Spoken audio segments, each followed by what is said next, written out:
Sage Smith was born Dashad Smith on December 13, 1992, to parents Latasha Dennis and Dean Smith.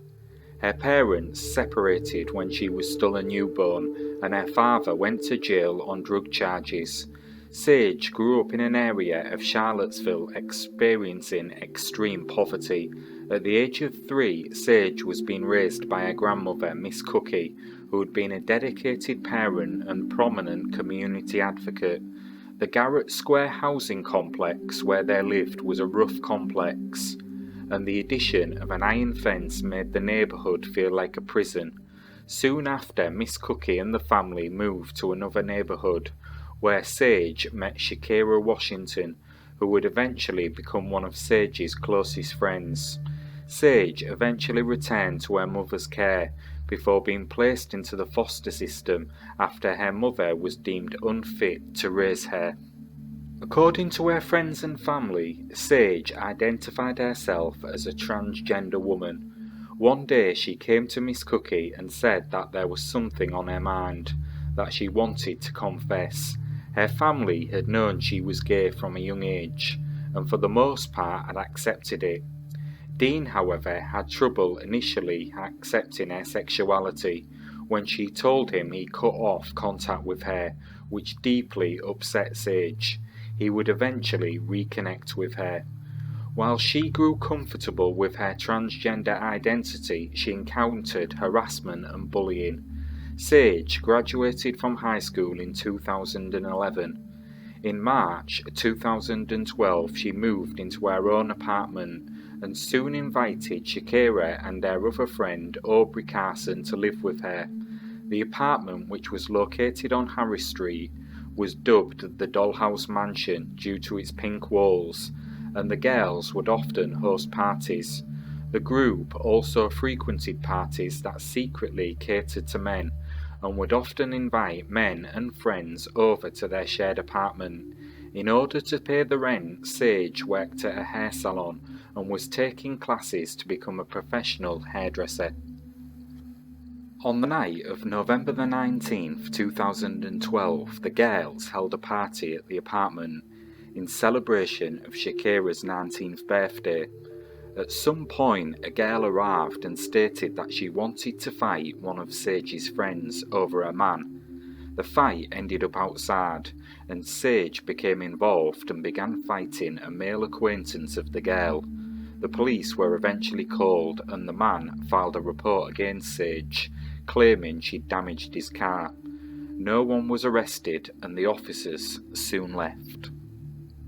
While Sage was open about her transgender identity at the time, it wasn't until the beginning of November that she took to social media. On November 9th, 2012, 11 days before she disappeared, Sage changed her gender on Facebook to show as female. On the morning of November 20th, 2012, she spoke with her father over the phone, congratulating him on his anniversary of being released from jail.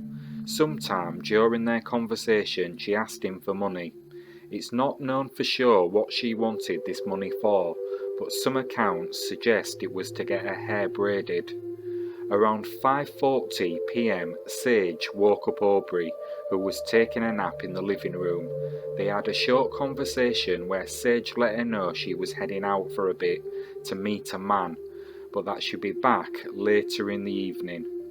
The next day, Sage was nowhere to be seen, and all calls made to her cell phone went directly to voicemail.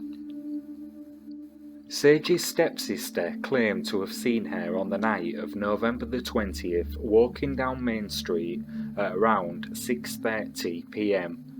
Aubrey made contact with the Charlottesville Police Department on the afternoon of Wednesday, November 21st. He said the officer on the line sounded calm, simply asked for Sage's name, birthday and a picture, nothing more. An investigation was started by the police department the following day. Despite an extensive search of Main Street where Sage was last seen, Harris Street and around the University of Virginia, unfortunately when asking nearby businesses for any surveillance footage, The only camera was a traffic camera, which only monitors, it doesn't record. No clue of Sage's whereabouts were found. Investigators also travelled to the local landfill, using personnel from the forensic and hazmat teams as well as police dogs, but their search came up empty. After her disappearance, her cell phone had been turned off, which was believed to be odd, as Sage always kept it charged and turned on.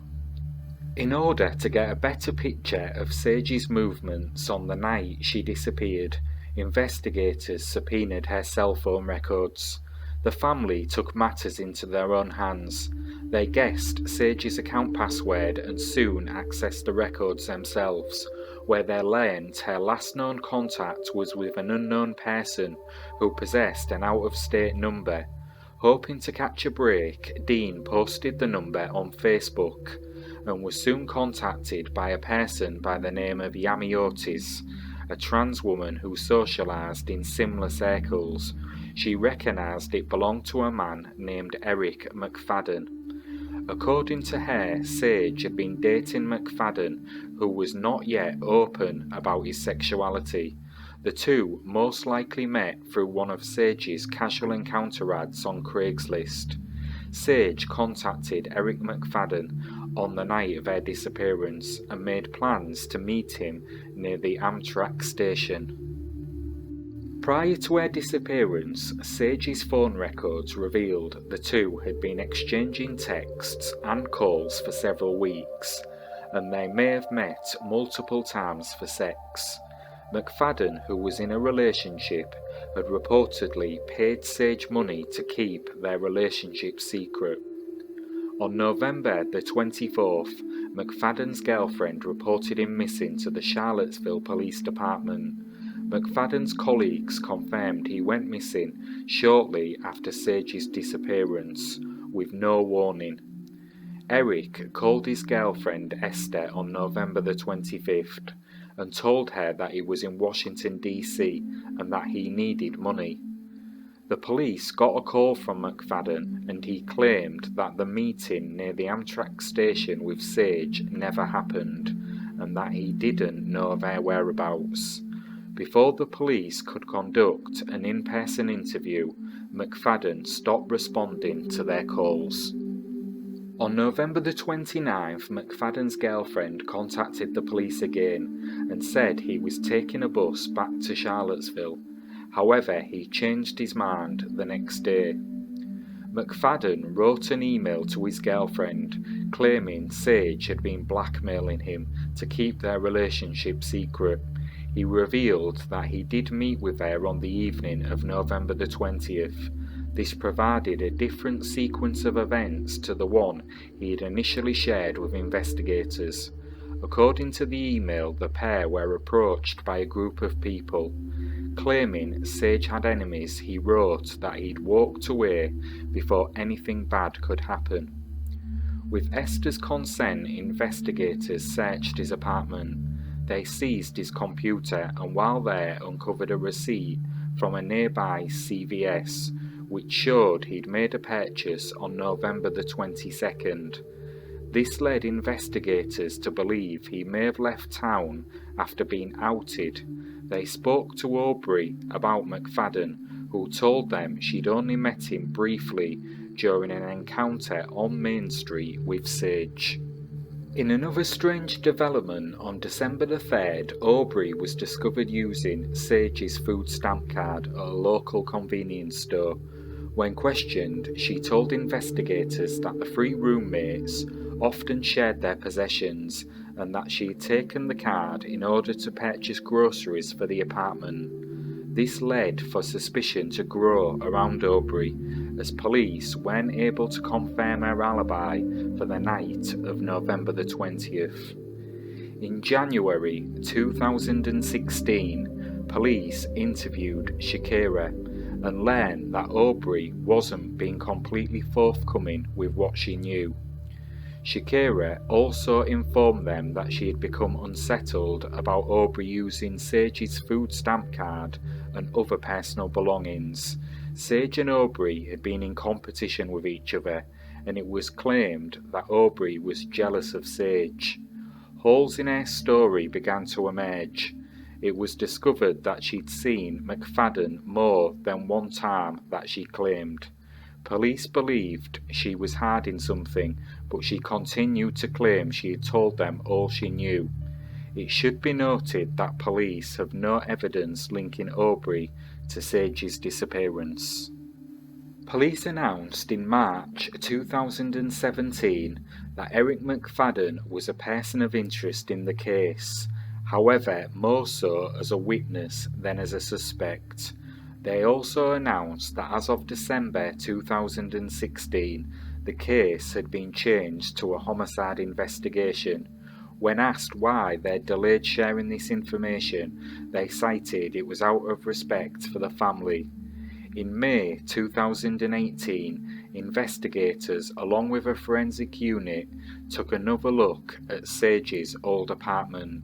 The search took several days. It's unknown if anything of interest was uncovered. In the years since Sage disappeared, her family has continued to struggle to hold the attention of the media and law enforcement. Eventually, future inquiries and communication went unanswered, to the point where a petition was created and a protest staged. As of May 2020, Sage's case is still being treated as a probable homicide. Investigators have teamed up with the FBI in their search for answers, and there is currently a $20,000 reward for information in locating Sage.